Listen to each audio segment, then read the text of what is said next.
జమిలీ ఎన్నికలకు సంబంధించి కేంద్ర ప్రభుత్వం కీలక నిర్ణయం తీసుకుంది. మాజీ రాష్ట్రపతి రామ్‌నాథ్ కోవింద్ ఇచ్చిన నివేదికను కేబినెట్ ఆమోదించింది. రాబోయే శీతాకాల సమావేశాల్లో కూడా బిల్లు ప్రవేశపెట్టే అవకాశం ఉందని రాజకీయ వర్గాల నుంచి తెలుస్తుంది. ఇదే అంశంపైన మనతో మాట్లాడడం కోసం బీజేపీ నాయకురాలు, స్వచ్ఛంద సేవకురాలు అనూహ్య రెడ్డి గారు మనతో ఉన్నారు. వారిని అడిగి మరిన్ని విషయాలు తెలుసుకుందాం. నమస్తే మేడం, ఎలా ఉన్నారు? అందరికీ జై హో అండి. బీజేపీ మొదటి నుంచి అనుకున్నట్టుగానే ఈ వన్ నేషన్ వన్ ఎలక్షన్ దిశగా పెద్ద అడుగు తీసుకుంది ఈరోజు. దీనిపైన మీరేమంటారు? మేము ఎప్పుడు కూడా వచ్చేసి స్వాగతిస్తూనే ఉంటాము. ఎందుకంటే మా పిఎం గారు తీసుకునే స్టాండ్ అలాంటిది. సో అందులో అప్రిషియేట్ చేయక తప్పదు, చేస్తాం కూడా, దాన్ని అమలు పరుస్తాం కూడా. డే వన్ నుంచి కూడా వన్ నేషన్ వన్ ఎలక్షన్ నిర్వహించాలని బీజేపీ మొదటి నుంచి కూడా ప్రయత్నాలు చేస్తూ ఉంది. ఇంత క్రితమే వచ్చే అవకాశం ఉండే, కానీ ప్రతిపక్షాలు కొన్ని దాంతో కొంత ఇబ్బంది పడే పరిస్థితుల్లో కమిటీ వేసి ఒక నివేదిక తెప్పించుకునే ప్రయత్నం చేసింది. ఆ నివేదిక మీకు అనుకూలంగానే వచ్చిందా? ఆబ్వియస్లీ అనుకూలంగానే వస్తాదండి. ఎందుకంటే జనాల కోసం చేస్తున్న పని ప్రతి ఒక్కరికి తెలిసిందే. బీజేపీ పార్టీ ఎప్పుడు కోసం జనం కోసం ఉంది, సమాజం కోసం ఉంది, దేశం కోసం ఉంది. సో ఈ స్టాండ్ తీసుకునేటప్పుడు అప్పుడు కూడా అదే రకంగా స్పందించింది. లైక్ ప్రతి ఒక్కరు అంటే ఏ పార్టీ ఎన్డీఏ పార్టీతో పొత్తు లేకుండా ఉన్నప్పుడు కూడా అలాగే చేసింది. ఇప్పుడు కూడా ఏంటిది, పొత్తు ఉన్నా కూడా వచ్చేసి అలాగే చేస్తుంది. అంటే తను తీసుకున్న స్టాండ్ అనేది రాంగ్ కానప్పుడు ఏ పార్టీలకైనా సరే, పార్టీలకు అతీతంగా మన పిఎం గారు ఖచ్చితంగా దాన్ని ఇంప్లిమెంట్ చేస్తారు. ఏకాభిప్రాయంతో ముందుకు పోయే అవకాశాలు ఉన్నాయా? ఖచ్చితంగా ఉంటాయండి. ఎందుకంటే ఇప్పుడు ఆల్రెడీ వచ్చేసి లైక్ 42 పార్టీస్ లో అంటే లైక్ రామ్‌నాథ్ కోవింద్ కమిటీ ఏం చేసిందంటే 62 పార్టీలతోటి మాట్లాడింది. 62 పార్టీల అభిప్రాయం తీసుకుంది. దాంట్లో 32 పార్టీలు అనుకూలంగా, 15 పార్టీలు వ్యతిరేకంగా, మరో 15 పార్టీలు ఎటువంటి నిర్ణయం కూడా తీసుకోలేదు. ఇది అందరి ఆమోదయోగ్యంతో ఎట్లా ముందుకెళ్తుంది అని అనుకుంటున్నారు? ఖచ్చితంగా ఆమోదయోగ్యంగానే వెళ్తుందండి. ఎందుకంటే ఇది మీకు అంటే ఎలాంటి ఇది లేకుండా, అంటే లైక్ రిక్వెస్టింగ్, ప్లీజింగ్స్, పొత్తు ఇలాంటివి లేకుండానే 36% అనేది పార్టీలతో మనకు ఒబే చేసినప్పుడు 15+15 అనేది రాకుండా ఉంటుందని ఎందుకు అనుకుంటున్నాం చెప్పండి? అంటే ఏ నాయకులైనా సరే, ఏ రాష్ట్రమైనా సరే జనం కోసం, జనం హితం కోసం చేయాలి అనుకున్నప్పుడు ఖచ్చితంగా ఓకే చేస్తారు. కేంద్రంలో Bharatiya Janata Party one nation one election నిర్వహించడం వల్ల లాభపడే అవకాశం ఉంది అని చెప్పి, అందుకే ఈ నిర్ణయం తీసుకుందని చెప్పి ప్రతిపక్షాలు అంటున్నాయి. అంటే ఇక్కడ మీకు బీజేపీ పార్టీదే లాభం ఉంటుందా, లేదంటే దేశానికి మొత్తంగా చేసే లాభం అనేది అనిపించట్లేదా అండి? నాకు తెలిసినంత వరకు ఇది ఏంటంటే దేశానికి చేస్తున్నటువంటి లాభం. దేశము సస్యశ్యామలంగా, ఆరోగ్యకరంగా, దెన్ అలాగే వచ్చేసి ఎలాంటి గొడవలు లేకుండా, దెన్ వచ్చేసి ఇప్పుడు ఫండ్ ఎలా రిలీజ్ చేస్తుందో సెంట్రల్ గవర్నమెంట్ దాన్ని కరెక్ట్గా యూటిలైజ్ చేయాలి ఇన్ టైంలో. ప్రతి ఒక్క రాష్ట్రంలో, ఈ రాష్ట్రంలో ఇప్పుడు వర్షం పడుతుందా, ఇంకొక రాష్ట్రంలో వర్షం పడట్లేదు, సో ఆ రాష్ట్రంలో వర్షం పడకపోతే ఏం చేయాలి అని చెప్పేసి ఇట్లాంటివన్నీ ఏమైపోతున్నాయి అంటే లైక్ మిస్గైడెన్స్లోకి వెళ్ళిపోతున్నాయి ప్రతి ఒక్కటి. అంటే రైతులకైనా సరే, దెన్ నాయకులకైనా సరే, జనాలకైనా సరే, పార్టీలకైనా సరే, అలాగే పార్టీల నుంచి వెళ్తున్నటువంటి వనరులైనా సరే, ఏదున్నా సరే సెంట్రల్ గవర్నమెంటే బాధ్యత వహించాలి. ఎందుకంటే దేశానికి తండ్రి పిఎం గారు. సో ఆయన తీసుకుంటున్నటువంటి స్టాండ్ ఏంటిదంటే ఒక్కొక్కరికి ఒక్కొక్క రకంగా, ఒక్కొక్క కాలంలో అనేది నేను అన్యాయం చేయకూడదు, నేను న్యాయం చేయాలి, సకాలంలో ప్రతి ఒక్కరికి అందుబాటులో ఉండాలి, ప్రతి ఒక్కటి వాళ్ళ దృష్టిలోకి ఉండాలి అనే ఉద్దేశంతో ఈ జమిలీ ఎలక్షన్స్ అన్ని స్టార్ట్ చేస్తున్నారు. సో స్టార్ట్ చేస్తున్నప్పుడు ప్రతి ఒక్కరు, కొంతమందికి అది ఆమోదయోగ్యంగా లేదు, కొంతమందికి ఆమోదం ఇస్తున్నారు. ఆమోదించిన వాళ్ళకి ఏమిటి లబ్ధి చెప్పండి? ఆమోదించిన పార్టీలో ఏంటిది, XYZ పార్టీలో ఏంటిది, వాళ్ళు పార్టీలకు అతీతంగా ప్రజాసేవతోనే ఉండి కొంతమంది కొన్ని విషయాల్లో రియాక్ట్ అయ్యి ఆమోదించిన పార్టీలన్నీ కూడా దేశ ప్రయోజనాన్ని దృష్టిలో పెట్టుకొని ఆమోదించినారు. ఆబ్వియస్లీ అంతే కదా. దేశ ప్రయోజనం అయితే ఏంటిది, రాష్ట్ర ప్రయోజనమే దేశ ప్రయోజనం కదా. సో రాష్ట్రం వచ్చేసి ముందుకు వెళ్తే దేశం కూడా ముందుకు వెళ్తుంది. మన 2 తెలుగు రాష్ట్రాలకు సంబంధించి ఎన్డీఏలో ఉన్నటువంటి టీడీపీ కూడా దీన్ని సమర్థించలేదు, బీఆర్ఎస్ కూడా దీనికి అనుకూలంగా సమర్థన తెలియజేయలేదు. చేస్తారు. ఎందుకు చేస్తారంటే ఆ కాన్ఫిడెన్స్ వాళ్ళకు కూడా. ఎలా అంటే ఇప్పుడు ప్రతి ఒక్కరికి యాక్సెస్, ఎలా అంటే పొత్తు పెట్టుకున్నారు కదా. ఎలా అంటే ఇప్పుడు ఏం చేశారు, లైక్ మన ఎన్డీఏ పార్టీలో ఉన్నారు కాబట్టి, మన సివి నాయుడు గారితో పొత్తు పెట్టుకున్నాం కాబట్టి వాళ్ళ నుంచే మేమేదో గెలిచాము అన్న ఫీలింగ్ లో ఉన్నారనమాట. సో అలాంటి ఫీలింగ్ లో నుంచి బయట పడాలి అని చెప్పినప్పుడు, బయటికి తీసేయాలి అన్నప్పుడు అన్ని పార్టీలు ఓకే చేసినప్పుడు వీళ్ళు ఎందుకు చేయరండి? ఖచ్చితంగా చేస్తారు. అంటే వాళ్ళు ప్రజల కోసం చేయరా, ప్రజల కోసం ఆమోదించరా, రాష్ట్ర హితం కోసం ఆలోచించరా, yes, సమాజ సేవ కోసం వచ్చేసి ఆలోచించరా? సమాజాన్ని ముందుకు తీసుకెళ్లాలా అని చెప్పేసి ఆలోచించారా? ప్రతి ఒక్కటి సిబి నాయుడు గారు వచ్చేసి కొంత ఏంటంటే కాదు అని చెప్తారు, బట్ ఖచ్చితంగా ఆ స్టాండ్ తీసుకుంటారు, ఆ స్టాండ్లో ఉంటారు. జమిలీ ఎన్నికలు నిర్వహించడం వల్ల ప్రాంతీయ పార్టీల ఉనికి కోల్పోయే ప్రమాదం ఉంది, వాటి నిర్వీర్యమయ్యే ప్రమాదం ఉంది అని చెప్పి ప్రాంతీయ పార్టీలన్నీ కూడా భయపడుతూ ఉన్నాయి. దీన్ని ఎట్లా చూడొచ్చు అంటారు? ప్రాంతీయ పార్టీలది అంటే అప్పుడు ముందు లేదా భయం, ఇప్పుడే వచ్చిందంటారా? ముందు వచ్చేసి మన పిఎం మోదీ గారే ఉన్నారు కదా, 2 సార్లు కూడా ఉన్నారు కదా. సో అప్పుడు జమిలీ ఎన్నికలు జరగలేదు కదా? జరగలేదు కానీ అనుకున్నారు కదా. అప్పుడు లేని రియాక్షన్ ఇప్పుడు ఎందుకు వస్తుంది? అప్పుడు లేని భయం ఎందుకు వస్తుంది ఇప్పుడు? మాకైతే మా ఉనికికి ఎలాంటి ధోకా లేదండి.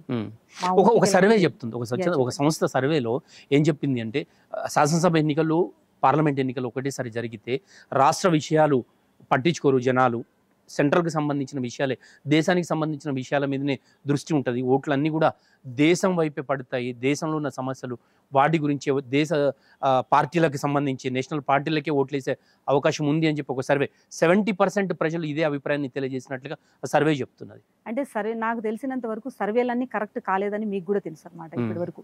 అంటే రాష్ట్రానికి సంబంధించిన విషయాన్ని దేశం వరకు వెళ్ళింది అంటే దేశం హితం కోసం చేస్తున్నప్పుడు ఆ దేశ హితంలో ఉన్నటువంటి మనిషి, ఆ పిఎం అనే మనిషి ఎవరున్నా సరే, ఇప్పుడు ఈ రాష్ట్రానికి ఒక అంటే లైక్ సీఎంని అయితే పెడుతున్నారు కదా, అప్పుడు దేశాన్ని చూసుకోవడానికి వచ్చేసి పిఎం ఉంటే రాష్ట్రాన్ని చూసుకోవడానికి సీఎం అయితే ఉన్నారు కదా. దేశం బాధ్యత మనం ఎంత ముఖ్యంగా తీసుకుంటామో అందులో దేశం అనే దాంట్లోనే రాష్ట్రం అనేది వచ్చేసింది కదా. సో రాష్ట్రం అనేది వచ్చినప్పుడు రాష్ట్రాల బాధ్యత ఖచ్చితంగా వచ్చి దేశం మీదనే పడుతుంది. ఆ బర్డన్ ఇంకా ఎక్కువగా వచ్చేసి, అంటే సర్వేలు ఎలా చేస్తున్నారో నాకు అర్థం కావట్లేదు కానీ ఎంత మూర్ఖంగా సర్వేలు దాన్ని పరిగణనలోకి జనాలు తీసుకుంటున్నారు, అలాగే మీడియా కూడా హైలైట్ చేస్తుంది. అంటే దేశం అనేది రాష్ట్రాలు అనేటివి రాష్ట్రంలో లేవా? దేశాల్లో వచ్చేసి రాష్ట్రం లేదా? దేశంలోనే కదా రాష్ట్రం ఉంది. అప్పుడు దేశం మీదనే రాజకీయం మళ్ళుతుంది అంటే రాజకీయం అనేది దేశంలోకి వెళ్ళదా? కన్సిడర్ చేయలేమా దాన్ని? మనం ఖచ్చితంగా చేయాల్సి వస్తుంది కదా అది. సో మనం ఎలా కాదనుకుంటాం అలా? కేంద్ర ప్రభుత్వం తీసుకున్నటువంటి నిర్ణయం ఆషామాషి కాదు, చాలా క్లిష్టమైనది.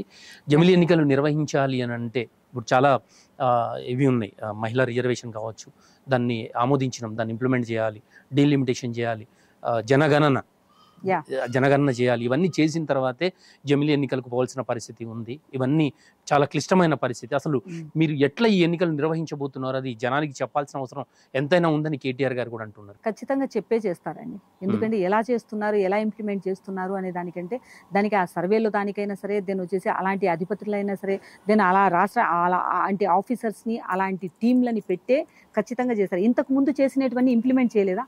ఇంతకు ముందు చేసినటువంటి ఎన్ని సవరణలు చేసినా కూడా అవి కరెక్ట్ గా ఇప్పుడు ఇంప్లిమెంట్ జరుగుతున్నాయా లేదా చెప్పండి. సో ఇది కూడా ఒక భాగమే, ఖచ్చితంగా ఇది కూడా ఒక భాగం, అందులో కూడా మనం కన్సిడర్ చేయాలి.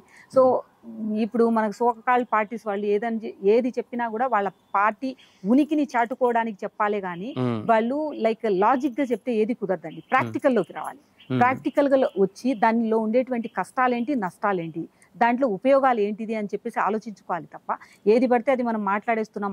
ఈ మాటకి జిమ్లీ ఎలక్షన్స్ చెప్పారు కదా, దానికి నేను కౌంటర్ ఇవ్వాలి అంటే ఎలా కుదురుతుంది? జనాల కోసం వచ్చేసి ఆలోచిస్తున్నప్పుడు, సమాజం కోసం ఆలోచిస్తున్నప్పుడు, దేశం కోసం ఆలోచిస్తున్నప్పుడు దాన్ని మద్దతు ఇవ్వాలి కదా. ఆ మద్దతు ఇచ్చినప్పుడే దానికి ఒక అందం ఉంటుంది. దాని వచ్చేసి దానికి ఒక ఆ సవరణ చేసినందుకు కూడా అవతలోళ్ళకి, దాని మద్దతు ఇచ్చినందుకు కూడా అవతలోళ్ళకి దానికి ఆ స్టాండ్ వస్తుంది. అరే ఈ కాలంలో ఇది జరిగింది కదా, ఈ సవరణ చేశారు, దేశాభివృద్ధి కోసం వచ్చేసి జనం ఎలా వెళ్తున్నారు, ముందు ముందు రాబోయే కాలంలో అది ఎంత యూజ్ఫుల్ ఉంటుంది అనేది దాని గురించి మనం ఆలోచించుకోవాలి. అదే ఆలోచించుకోకుండా మనం ఏదో చెప్పేస్తున్నాము, చెప్పాలి అంటే చెప్తున్నానంటే ఇట్స్ వేస్ట్ ఆఫ్ గార్బేజ్. వచ్చే శీతాకాల సమావేశంలో బిల్ పెడతారని చెప్పి టాక్ వినిపిస్తుంది. బిల్లు పాస్ అవుతుంది అంటారా? ప్రస్తుతానికైతే పాస్ అయినా అవ్వకపోయినా మనం అవుతుందనే అనుకుంటున్నాం. ఎందుకు అంటే ఇప్పటి వరకు కూడా ఏ బిల్లు పెట్టినా పాస్ కాని బిల్లు ఏదైనా ఉందా మీరు చెప్పండి. బీజేపీ పార్టీ ఒక స్టాండ్ దేశాని కోసం తీసుకున్నప్పుడు అది ఏదైనా పాస్ కాలేదా చెప్పండి? పాస్ కాలేదా? కంప్లీట్ గా ఇక్కడ కమిటీ ఏదైతే రాజ్నాథ్ కోవిద్ గారు చూపించినటువంటి ఆ రిపోర్ట్ లో రాజ్యాంగాన్ని సవరించాలి, 18 చోట్ల రాజ్యాంగ సవరణ చేయాలని చెప్పి సూచించడం జరిగిందని చెప్తూ ఉన్నారు. రాజ్యాంగ సవరణ ఒప్పుకుంటే అన్ని పార్టీలు ఖచ్చితంగా ఒప్పుకోవాలి కదండి. దేశాభివృద్ధి కోసం కోరుకునే ప్రతి ఒక్క నాయకుడు ఒప్పుకోవాల్సిందే. ఎందుకంటే వాళ్ళకు ఊరికే కూర్చోబెట్టి మాట్లాడారు కదా, వాట్ ఈస్ వాట్ అనేది ఎక్స్ప్లెనేషన్ ఉంటుంది కదా, వాట్ ఈస్ వాట్ అని బ్రీఫ్ గా ఉంటుంది కదా. వాళ్ళకు ఉన్నటువంటి ప్రతి ఒక్క నాలెడ్జ్ లోకి ఇప్పుడు రాజ్నాథ్ కోవింద్ గారు వచ్చి తీసుకున్నారు, ఆ స్టాండ్ తీసుకున్నారు. 18 సవరణలు చేయాలి అంటే ఆ సవరణల గురించి ఇప్పటి వరకు తెలిసి ఉన్న వాళ్ళు కొంతమందే ఉంటారు, దాన్ని ఇంప్లిమెంట్ చేసిన వాళ్ళు కొంతమందే ఉంటారు. ఆ సవరించడాన్ని మనం కూడా గుర్తించాలి కదా, జనాల్లోకి కూడా వస్తుంది అది సవరించేటప్పుడు. సో అది కూడా మనకు తెలిసి వస్తుంది, మనం కూడా దాన్ని పాటిస్తాం కదా. పాటించినప్పుడు ఏమైతుంది, దేశాభివృద్ధి జరుగుతుంది, దేశం కోసమే చేస్తుంది. ఏదైనా సరే బీజేపీ పార్టీ ఒకటేనండి, టోటల్ గా ఓవరాల్ గా నేను చెప్పేది ఏంటంటే ఏ స్టాండ్ తీసుకున్నా ఇప్పటి వరకు మిస్ కాలేదు. ఆ బాణం ఎక్కడ వెళ్ళి పెడితే అక్కడే తగిలిద్ది. సో అదైతే ఖచ్చితంగా చెప్తాను నేను. సో ఎందుకంటే మనం ఇవన్నీ మాట్లాడుకునే దానికంటే కూడా ఇది స్టాండ్ తీసుకుంటున్నారు అని చెప్తే ఖచ్చితంగా ప్రతి ఒక్క పార్టీ మద్దతుతోనే చేస్తారు, ప్రతి ఒక్క పార్టీని ఆమోదించుకునే చేస్తారు. ప్రతి ఒక్క పార్టీకి క్లియర్గా ఇప్పుడు ఏ సోకాల్ పార్టీస్ ఎవరు వచ్చేసి ఇది ఎలా చెప్పాలి ఎక్స్ప్లెనేషన్ అని చెప్పేవాళ్ళే ఓ ఇలా ఉంటుందా అని ముక్కున వేలేసుకునేటట్టు ఖచ్చితంగా వాళ్ళని నోరు మూపిచ్చి మరీ వచ్చేసి ఇంప్లిమెంట్ చేస్తారు. రాజ్యసభలో బిల్ పాస్ అవుతుంది, ఖచ్చితంగా పాస్ అవుతుంది. ప్రతి ఒక్క బిల్లు ఇప్పటి వరకు పాస్ అయింది కదా, అలాగే ఇది కూడా పాస్ అవుతుంది. దేశవ్యాప్తంగా 6 నెలలకు 3 నెలలకు ఎక్కడో ఒక దగ్గర ఎలక్షన్స్ జరుగుతున్నాయి. ఎలక్షన్ జరుగుతున్నప్పుడు ఎలక్షన్ కోడ్ అంటూ ఉంటుంది. ఈ కోడులో అభివృద్ధి పనులు చెయ్యలేము. So one time one election one nation లో జమిలీ ఎన్నికలు నిర్వహించినట్టయితే దేశవ్యాప్తంగా ఒకటేసారి ఎన్నికలు జరుగుతాయి కాబట్టి ఇట్లాంటివి డెవలప్మెంట్ కి సంబంధించి ఎటువంటి ఆటంకం ఉండదు అని చెప్పి ఒక వర్షన్ చెప్తున్నారు. ఖచ్చితంగా ఉండదు కాబట్టి మళ్ళీ ఈ క్వశ్చన్ మీతో చెప్పించాను.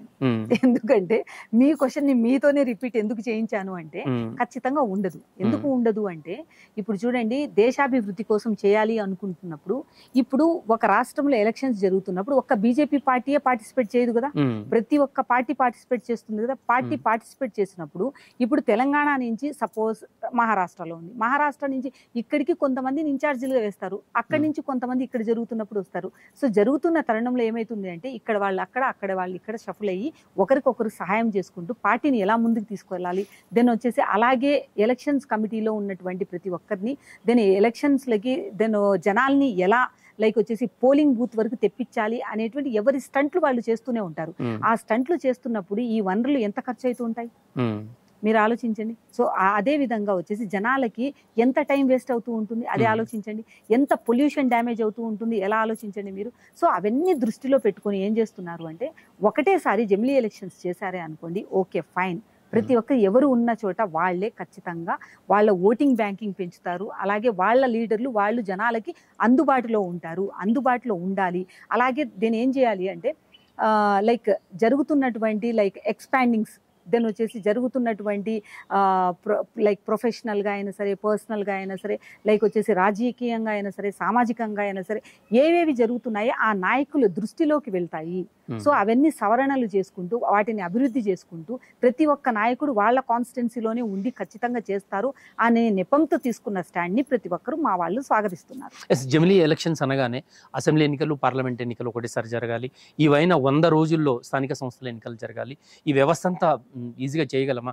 ఈవీఎంస్ కావచ్చు, బందోబస్తు కావచ్చు, ఇదంతా ఆచరణ సాధ్యమేనంటారా? అంటే 370 ఆర్టికల్ కంటే అంత ఘోరమైనటువంటి ప్రాబ్లమా ఇది? 370 ఆర్టికల్ ఎలాంటి ప్రాబ్లం మనం ఫేస్ చేసింది? అలాగే ట్రిపుల్ తలాక్ ఎలాంటి ప్రాబ్లం ఫేస్ చేసాం మనం? ఏదైనా ఒక్క గొడవ జరిగిందా? ఏదైనా ఇంత డ్యామేజ్ జరిగిందా మన రాష్ట్రానికైనా సరే, దేశానికైనా సరే? ఎక్కడైనా సరే ఎవరికైనా నష్టం జరిగిందా దీని నుంచి అయినా సరే? కష్టం పెట్టారా చెప్పండి పిఎం గారు? ఎక్కడ పెట్టలేదు కదా. సో వాటన్నిటితో పోల్చుకుంటే ఇప్పుడు రాజకీయ పార్టీలకి దెన్ వచ్చేసి సమాజానికి, దేశానికి చేయబోయే లాభానికి ఇదంతా అండి. సో దానికి తీసుకున్నటువంటి సెక్యూరిటీ అయినా సరే, సేఫ్ జోన్లోకి అయినా సరే, దెన్ జనాలకి అయినా అందుబాటులో ఉండాలనే ఉద్దేశంతో అయినా సరే ఎక్కడికి ఒక్కడ ఆ ఆఫీసర్లకి ఆల్రెడీ ఇన్స్ట్రక్షన్స్ వెళ్ళిపోతూ ఉంటాయి, జరుగుతూ ఉంటాయి. ఇప్పటికిప్పుడే కొన్ని అమెండెడ్ జరుగుతూ ఉన్నాయి. జరుగుతున్న ప్రక్రియలోకే నెక్స్ట్ జమిలీ ఎలక్షన్స్ ఇలాంటివన్నీ ఇంప్లిమెంట్ అవుతాయి. ఎందుకు ఎగ్జాంపుల్ ఏంటిదంటే ఆధార్ కార్డులో వచ్చేసి లేనిది మనకి ఏదీ లేదు, సింపుల్ అదొకటే, రైట్? దాంతోనే మొత్తం డేటా మొత్తం వచ్చేసింది కదా, ఇదొక్కటి చాలు కదా మనకి ఎగ్జాంపుల్. రీసెంట్ గా మనకు పార్లమెంట్ ఎన్నికలు జరిగినాయి, రాబోయే 5-6 నెలల్లో 2-3 రాష్ట్రాల్లో ఎన్నికలు ఉన్నాయి. ఎట్లా కొన్ని రాష్ట్రాల్లో ప్రాంతీయ పార్టీలు అధికారంలో ఉన్నాయి. 2 సంవత్సరాల ముందు అధికారాన్ని వదులుకోలేవు.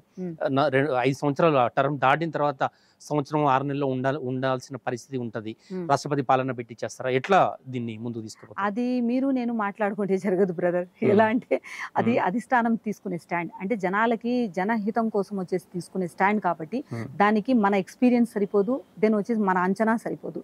దానికి ఎలా చేయాల్సిన ప్రక్రియ ఏది ఉంటుందో ఆ స్టాండ్ తీసుకొని ఖచ్చితంగా వాళ్ళు చేస్తారు. దానికోసం కూడా నేను కూడా వెయిట్ చేస్తున్నాను. ఎలా ఇంప్లిమెంట్ అంచనా ప్రకారం చెప్పండి, ఎప్పుడు ఈ జమిలీ ఎన్నికలు ఎప్పుడు జరగవచ్చు అంటారు? జమిలీ ఎన్నికలు ఎప్పుడు జరగచ్చు అండి? ఇంకా చాలా ఎలక్షన్స్ ఉన్నాయి కదా. ఎలక్షన్స్ అంటే ఇప్పుడు జనాలు ఇప్పుడు ఎందుకు కొన్ని పార్టీలు ఎందుకు అంటే మేము సపోర్ట్ చేయట్లేదని ఎందుకు అంటున్నాయి, మేము సపోర్ట్ చేయమని ఎందుకు అంటున్నారు? ఎందుకంటే వాళ్ళు బిఫోరే అడ్వాన్స్ లోకి వచ్చేసి పదవిలో ఉన్నారు. పదవిలో ఉన్నప్పుడు ఏమైతుంది, ఆ పదవి పోతుంది కదా, దానికి ఎంకరేజ్ చేయట్లేదు. ఇప్పుడు సపోజ్ మనకు ఇప్పుడు సిబి నాయుడు గారు ఉన్నారు, పాపం ఆయన 10 ఏళ్ళు కష్టపడ్డారు. Appreciate that. వచ్చేసి ఈ టైంలో కూడా ఆయన వచ్చేసి సీఎం గా వచ్చేసి ఉన్నారు, ఆయన సపోర్ట్ చేయట్లేదు. సపోర్ట్ చేయట్లేదు అంటే ఏంటిది, ఇప్పుడిప్పుడే ఆ రాష్ట్రం కోసం ఆయన పాటు పడుతున్నారు. ఇంకా నేను ఏదో చేయాలి కదా అంటున్నారు. ఇంకొన్ని రోజులు పోతే ఇంకా క్లారిటీ వస్తుంది ఆయనకి, అరే ఇంకా నేను చేయొచ్చేమో, బెటర్మెంట్ చేయొచ్చేమో, జమిలీ ఎలక్షన్స్ కి నేను ఆమోదం పలికితే ఇంకా నేను బెటర్ గా చేయొచ్చేమో అని చెప్పేసి అలా అనుకుంటారు. సో ఆయన ఆమోదం ఇవ్వచ్చు. ఎగ్జాంపుల్ మన పక్క రాష్ట్రమే చూసుకోవచ్చు కదండి.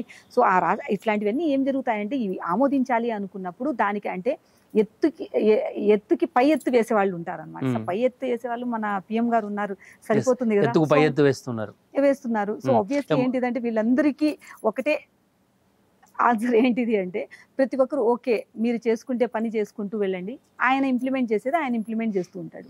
ఎత్తుకు పై ఎత్తు వేసే మోదీ గారు ఆల్ ఆఫ్ సడన్ డిసిషన్స్ తీసుకుంటారు. రాబోయే సంవత్సరానికో 2 సంవత్సరాలకో ఒకటేసారి డిజాల్వ్ చేసేసి పార్లమెంట్ అన్ని అసెంబ్లీలకు రాష్ట్రపతి పాలన పెట్టి జమిలీ ఎన్నికలు నిర్వహించే అవకాశం ఉందా? అసలు అట్లాంటి పరిస్థితి ఉందా? అంటే జనాలకి నష్టం కలిగించకుండా దేశం కోసము అంత చేసినా మనం ఆశ్చర్యపోనక్కర్లేదు. ఆబ్వియస్లీ ఆశ్చర్యపోనక్కర్లేదు. ఎందుకంటే జనానికి నష్టం లేదు కదా. ఇప్పుడు జనానికి నష్టం కలిగించట్లేదు, దేశానికి నష్టం కలిగించినప్పుడు ఇప్పుడు జనంలో ఉన్నటువంటి నాయకులకి నష్టం జరుగుతుంటే ఆయన ఎందుకు లెక్కలోకి చేసుకుంటాడండి? నాయకులకి నష్టం జరిగిన ఆయన లెక్క చేయడు. జనాలకి నష్టం జరిగితే, ఆయన దేశంకి నష్టం జరిగితే దానికి లెక్కలోకి ఆయన పరిగణనలోకి వస్తుంది తప్ప నాయకులకి నష్టం జరిగితే ఆయన పరిగణనలోకి ఉండదు. జమిలీ ఎన్నికలు బీజేపీకి లాభం చేకూర్చేవి కావు, మోదీకి లాభం చేకూర్చేవి కావు, ప్రజల కోసం చేస్తున్నది ఇది అంటారు మీరు? ఆబ్వియస్లీ దేశం కోసం అనాలి. నాకు ఓన్లీ ప్రజలకే కాదు, ఇది దేశం కోసం అన్నాను. దేశ హితం కోసమే జమిలీ ఎన్నికలు. ఎగ్జాక్ట్లీ. ఎస్. అందులో దానికి వచ్చేసి మా వైపు నుంచి మా కిషన్ రెడ్డి గారు లైక్ సికింద్రాబాద్ పార్లమెంట్ నుంచి మా కిషన్ రెడ్డి గారు దాన్ని స్టాండ్ గా ఇంకా బాగా చెప్పింటారు, ఇంకా ఎలాబరేట్ చేసి చెప్తున్నారు అనమాట. సో మనమందరం ప్రతి ఒక్క దానికి ఎప్పుడు కూడా ప్రజల్లోకి అందుబాటులోనే ఉన్నారు ఆయన. ఇప్పటికీ చెప్తూనే ఉంటారు మనమందరం దానికోసమే చేయాలి, ఏది చేస్తున్నా కూడా మీరందరూ చేయండి కలిసి, జనం కోసం, మన అసెంబ్లీ కోసం, దెన్ వచ్చేసి మన పార్లమెంట్ కోసం మనమందరం చేసే పని మనం చేస్తూనే ఉన్నాము. సో అలాగే మన పిఎం గారు మనకు చెప్పిన దాన్ని మనం ఇంప్లిమెంట్ చేస్తూ ఉంటాము అని చెప్పేసి ప్రతి ఒక్కరు మేమందరం ఆయన్ని ఆదర్శంగా తీసుకుంటాం, అందులో తీసుకుంటూనే ఉంటాం, చేస్తూనే ఉంటాం.